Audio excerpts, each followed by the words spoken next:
Bismillahirrahmanirrahim. Assalamualaikum warahmatullahi wabarakatuh. Hari ini saya akan membawakan materi tentang manajemen operasional. Pertama, manajemen operasional adalah proses perencanaan, pengorganisasian, pengarahan, dan pengendalian kegiatan yang berhubungan dengan produksi barang maupun penyediaan jasa. Tujuannya adalah menggunakan sumber daya seperti manusia, bahan baku, mesin, teknologi, dan informasi seefisien mungkin agar dapat menghasilkan produk atau layanan yang efektif dan berkualitas sesuai kebutuhan konsumen. Sederhananya, manajemen operasional adalah bagaimana sebuah organisasi mengubah input, yaitu sumber daya, menjadi output, yaitu produk atau jasa yang bernilai. Ruang lingkup manajemen operasional. Yang pertama, perencanaan produksi.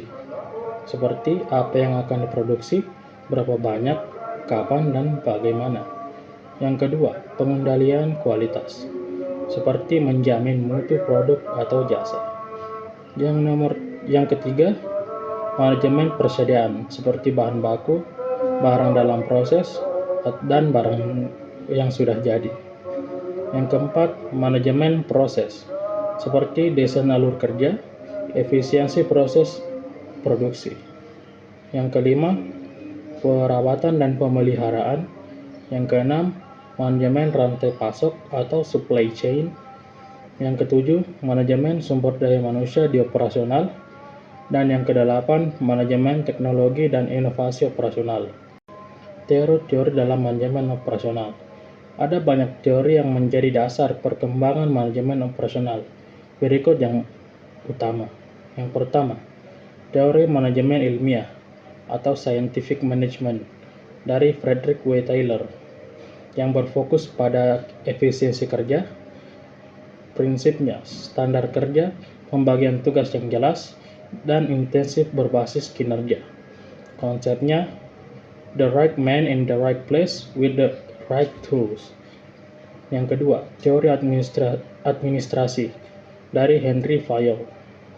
Ada 14 prinsip manajemen, yaitu pembagian kerja, disiplin, wewenang, kesatuan, komando, dan lain-lain. Dan menekankan pada fungsi manajemen, seperti planning, organizing, commanding, coordinating, dan controlling. Yang ketiga, hubungan manusia, human relation dari Elton Mayo. Yang pertama, hasil eksperimen Hawthorne. Dan yang kedua, kinerja dipengaruhi motivasi, suasana kerja, dan perhatian pada karyawan. Yang keempat, teori manajemen kualitas W. Edwards Deming. Total Quality Management, TQM, PDCA, atau Plan, Do, Check, Action. Menurut Joseph Juran, Quality Trilogy, yaitu perencanaan, pengendalian, perbaikan, dan perbaikan kualitas. Menurut Philip Crosby, yaitu Zero Defects, kualitas adalah kesesuaian setiap terhadap kebutuhan. Yang kelima, teori produksi dan operasi. Yang pertama, just in time, JIT, seperti filosofi Toyota Production System, yaitu produksi tepat waktu untuk mengurangi biaya persediaan. Yang kedua, lean manufacturing, fokus mengurangi pemborosan atau waste. Yang ketiga, theory of constraints atau TOC, menurut Eliyahu Goldratt, fokus pada titik lemah atau bottleneck dalam sistem produksi. Teori pengambilan keputusan. Yang pertama, model kuantitatif dan riset operasi, seperti linear programming, inventory models, and forecasting.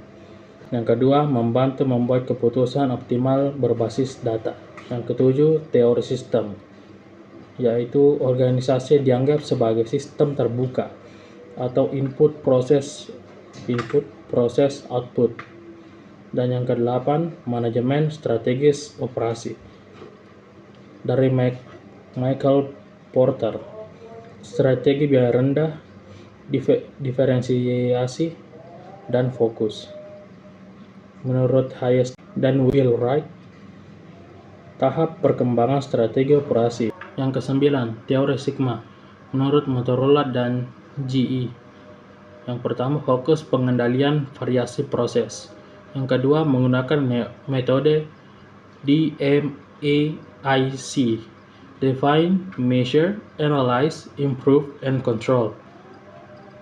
Target hanya 3/4 cacat per 1 juta kesempatan.